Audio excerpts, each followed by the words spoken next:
Baik, saya coba bergeser ke Kiki Taufik, Kepala Global Greenpeace untuk kampanye hutan Indonesia. Mas Kiki, bisa dengar suara kami di studio? Mas Kiki? Bisa, Mbak. Oke. Ya. Sangat jelas. Terima Bisa kasih. dengar suara saya? Bisa. Halo? Terima kasih. Mas Kiki, posisi Anda di mana saat ini? Oh, saya kebetulan lagi di Bogor ini.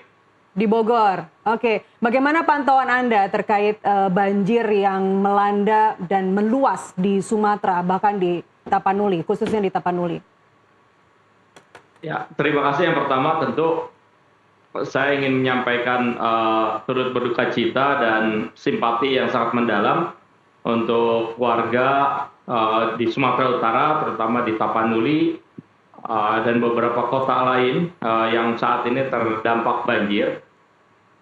Memang kalau kita melihat dari tutupan hutan di wilayah Sumatera, terutama di Sumatera Utara, memang banyak wilayah-wilayah yang memang sudah habis ya, habis ditebang, dikonversi menjadi baik itu perkebunan, pertambangan, dan juga ada beberapa wilayah-wilayah menjadi illegal logging gitu. Dan ini tentu baru berdampak pada saat apabila musim hujan yang cukup intensif curah hujannya, atau pada saat musim kering yang memang saat kering sekali.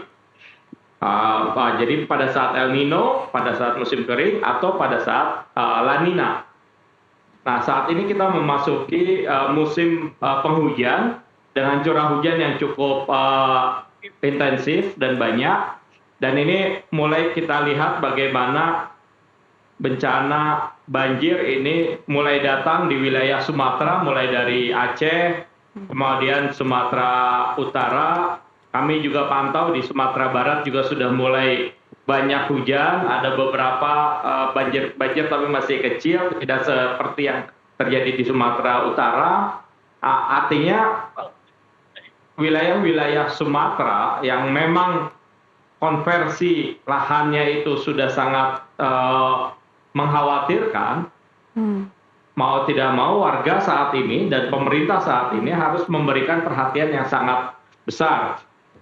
Jadi bukan hanya pada saat bencana seperti ini, tapi seharusnya mencegah bencana banjir, bencana kebakaran ini dengan tetap menjaga hutannya tetap terjaga. Artinya zero deforestation ya.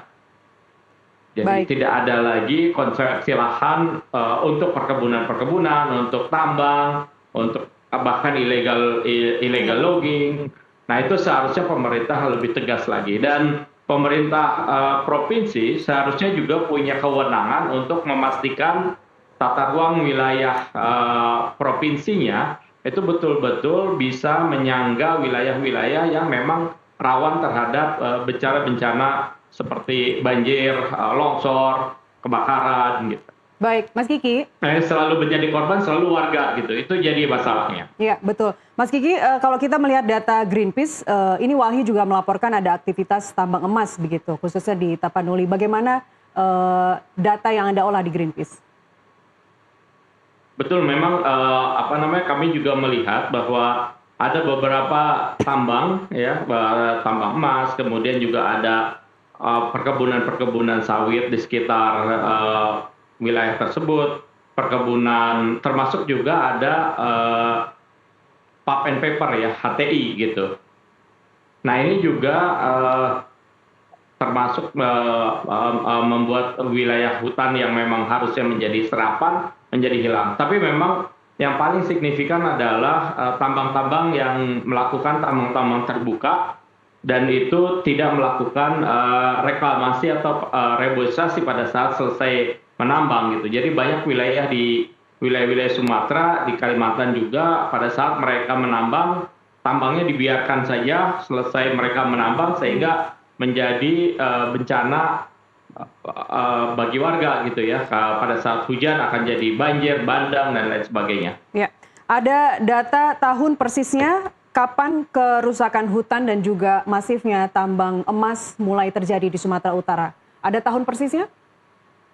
Kalau untuk yang tahun persis memang kita harus cek lagi dari citra satelit terakhir ke belakang. Tapi dalam waktu beberapa tahun terakhir memang mulai dari 5 tahun terakhir lah ya, itu mulai ada tambang-tambang ilegal. Dan ini yang memang seharusnya bisa dipetakan gitu, karena dengan citra satelit sebenarnya kita bisa memantau wilayah-wilayah yang dibuka. Baik, baik. Lantas kalau datanya sudah tersaji dari citra satelit juga sudah tampak jelas begitu, apa yang selama ini Greenpeace lakukan? Sebenarnya kalau dari Greenpeace, kita kan untuk lembaga-lembaga seperti kami, lembaga kampanye, kami mengkampanyekan supaya tidak ada deforestasi di satu wilayah. Nah, yang paling penting adalah bagaimana aparat penegak hukum melakukan penegakan hukum di wilayah-wilayah yang memang terjadi kasus-kasus ilegal seperti ini. Kami mengapresiasi inisiatif dari Presiden Prabowo dan pemerintahannya yang kemarin menyatakan akan melakukan pengawasan atau bahkan menindak tegas illegal logging, dan ini sebenarnya waktunya. Jadi nggak usah ditunggu-tunggu lagi, pemerintah Prabowo sebaiknya bisa segera ke lapangan untuk melihat dan menindak tegas, karena yang menjadi korban itu masyarakat. Nah, seharusnya pemerintah, maksudnya kemarin itu kalau nggak salah pemerintah membentuk satu satgas, dan satgas ini seharusnya sudah bisa langsung bekerja ke lapangan, mulai dari disisir dari Aceh, Sumatera Utara, kemudian di Sumatera Barat, di Jambi. Nah, itu semua harusnya sudah bisa disasar ya. Baik itu dari tambang ilegal ataupun illegal logging ya, itu banyak terjadi di wilayah-wilayah tersebut. Termasuk yang terbaru misalnya kita juga menyaksikan bagaimana Taman Nasional Tesonilo gitu ya, itu kembali diambil alih gitu oleh masyarakat yang mengklaim wilayah padahal itu wilayah konservasi gitu. Ya, ya. Nah, ini juga harusnya tegas dari pemerintah. Baik, Mas Kiki, kita sempat mendengar ya, ada rencana dari gubernur untuk melakukan deforestasi di Batang Toru, kemudian juga restorasi hutan, salah satunya di Hutan Nabolon. Sejauh ini bagaimana progresnya atau apakah sudah dimulai? Bagaimana pantauan Anda? Nah, salah satu yang menjadi concern kami adalah kejadian bencana ini tidak jauh dari Batang Toru, di mana wilayah tersebut sedang diperuntukkan ya untuk pembangkit listrik kalau nggak salah.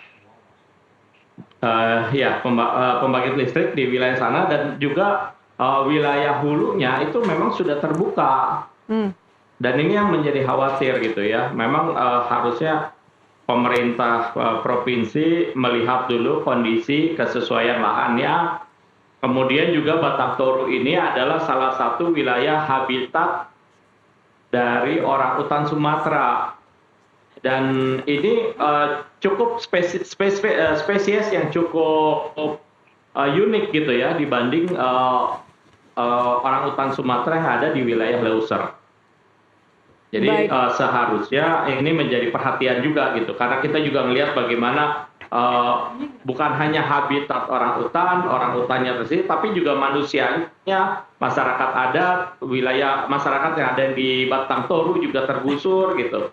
Nah, ini yang memang menjadi perhatian bagi kami dari masyarakat sipil, supaya pemerintah melihat dengan betul gitu ya, menganalisis dengan betul bagaimana masyarakat yang ada di sana, memperhatikan masyarakat adat, memperhatikan habitat satwa endemik, dan yang paling penting juga adalah memperhatikan wilayah kesesuaian lahannya gitu ya. Artinya kalau misalnya sembarangan akan mendatangkan bencana yang lebih besar daripada proyek yang mereka inginkan. Ya, Mas Kiki, terakhir, jika Anda lihat kerusakan hutan yang sangat masif terjadi di Sumatera Utara, terutama di Tapanuli, perkiraan Anda berapa lama, berapa waktu yang dibutuhkan untuk hutan-hutan itu hijau kembali? Ya tentu pasti akan lama, Mbak. Ini bisa sampai puluhan tahun ya. Tapi bukan berarti kita hanya berdiam diri. Artinya bisa mulai dari sekarang. Pilihan yang pertama yang pemerintah harus lakukan adalah pertama cabut izin-izin di wilayah-wilayah yang memang seharusnya wilayah tersebut dijaga atau dikonservasi. Ya. Yang kedua, tegakkan hukum sekeras-kerasnya terutama untuk pelaku-pelaku illegal logging maupun illegal mining. Ya. Kemudian yang berikutnya adalah pemerintah juga harus transparan dalam hal pemberian izin sehingga bisa menjaga supaya tidak ada lagi konflik antara masyarakat dengan perusahaan-perusahaan. Baik, kita kawal terus Mas Kiki. Kita berharap political will dari pemerintah akan segera menjawab dengan segala kerusakan ini dan perbaikan di masa yang akan datang.